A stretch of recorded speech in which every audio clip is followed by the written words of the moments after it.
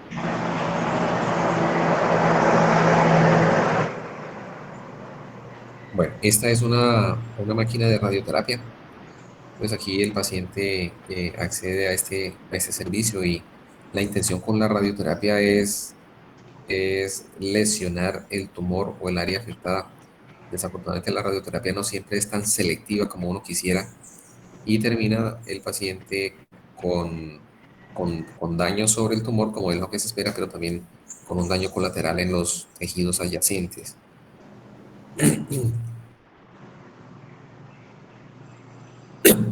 Bueno, estas son intervenciones que se puede hacer teniendo en cuenta la disnea. Parte del dolor, la disnea es como otro de los síntomas que suelen acompañar pacientes terminales y que pueden producidos por infección respiratoria, por derrame pleural, como es el caso de este paciente y que se ve en esta radiografía, por embolía pulmonar o por compresión de la vía aérea. Ustedes vieron una clase de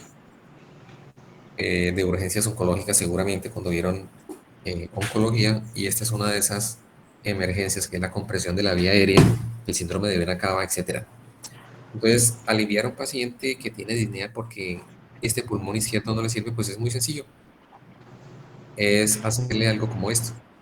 Se llama toracentesis, que es un procedimiento por el cual se pasa a través de un espacio intercostal una aguja que se conecta a un equipo, a un receptor de ese líquido que se drena acá. Entonces, es un procedimiento sencillo. Aquí se ve hacer manualmente. Otra de las intervenciones que podemos hacer sobre los pacientes es administrar oxígeno, radioterapia, el uso de esteroides con su potencial antiinflamatorio, las toracocentesis para aliviar la disnea. Hay un micrófono por ahí abierto si alguien se percata y lo cierra para que oigamos mejor todos. Gracias. Los broncodilatadores para aliviar a los pacientes que presentan broncoespasmo, los antibióticos porque los pacientes pueden tener una condición terminal o una enfermedad terminal, pero terminal no es necesariamente que vaya a fallecer hoy o mañana y tiene una expectativa de vida de 2 o 3 meses y mientras tanto podemos tratarle una infección, sea una infección urinaria, una neumonía, es decir, tienen derecho a eso también. El uso de opioides cuando los analgésicos básicos o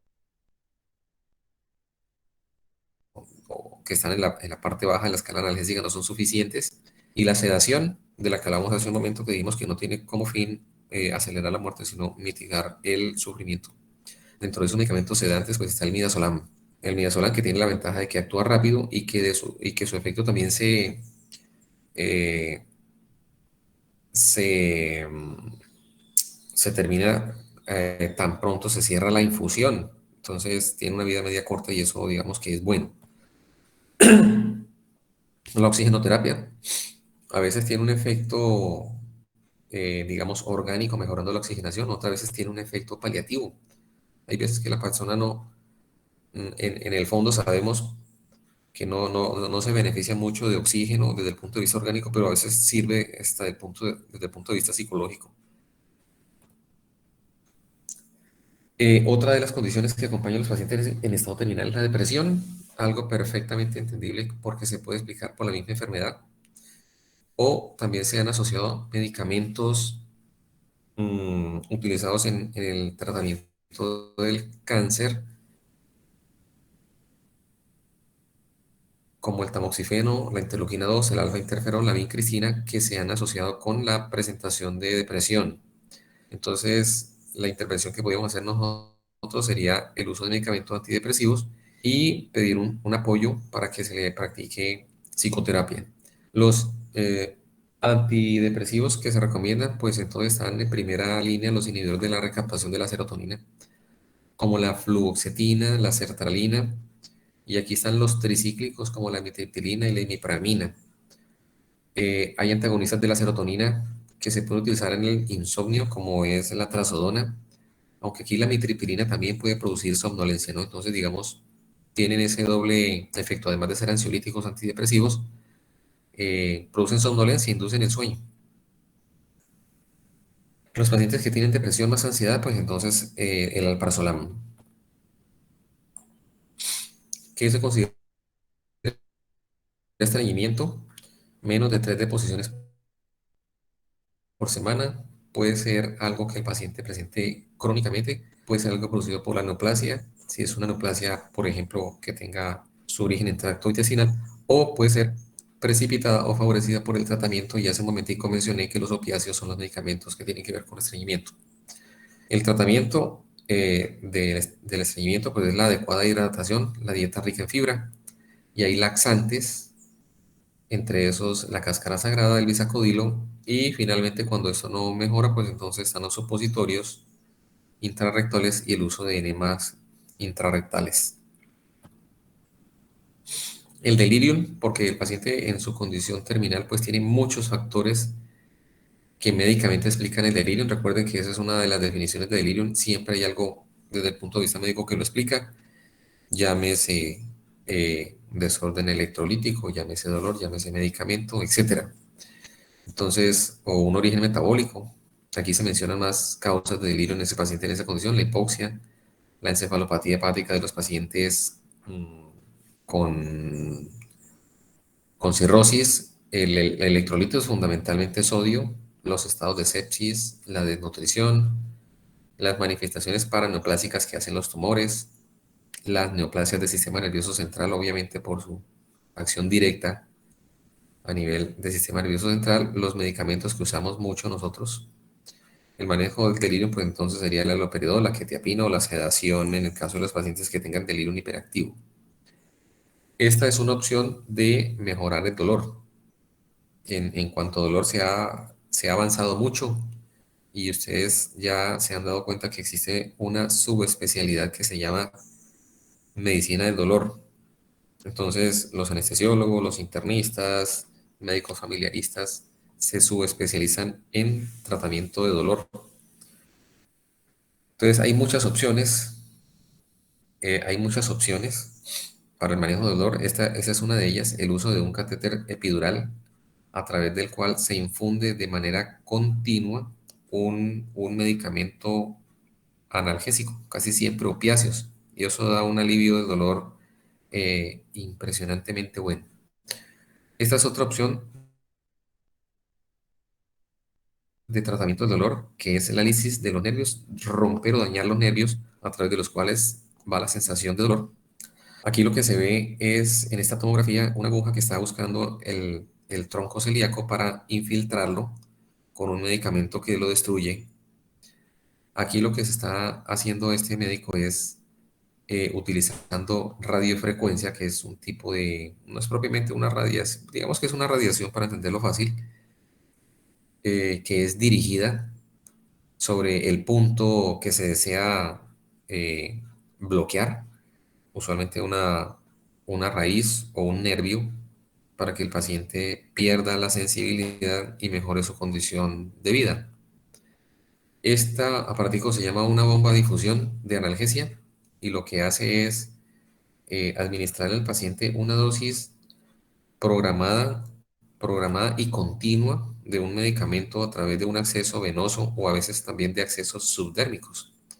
Se coloca una agujita debajo de la piel y se pasa en una concentración, en un volumen muy pequeño y de una manera continua, medicación analgésica.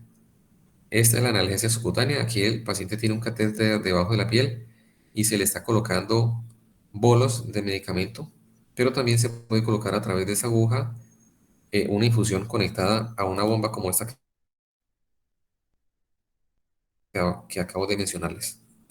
Esto es una cosa bastante buena, la analgesia transdérmica. Entonces, estos parches se colocan sobre la piel y contienen medicamentos analgésicos potentes, casi siempre son opiáceos, que se absorben a través de la piel y alcanzan unos niveles en sangre que son bastante buenos y que alivian de una manera muy importante el dolor. Entonces, hay unos parches dependiendo de la concentración y del medicamento que se colocan todos los días, hay otros que se colocan día de por medio o cada tercer día, y esto alivia de manera muy importante la calidad de vida de las personas. Bueno, creo que eso era todo. Eso era todo lo que tenía para comentarles. Si tienen alguna pregunta, por favor, las escucho.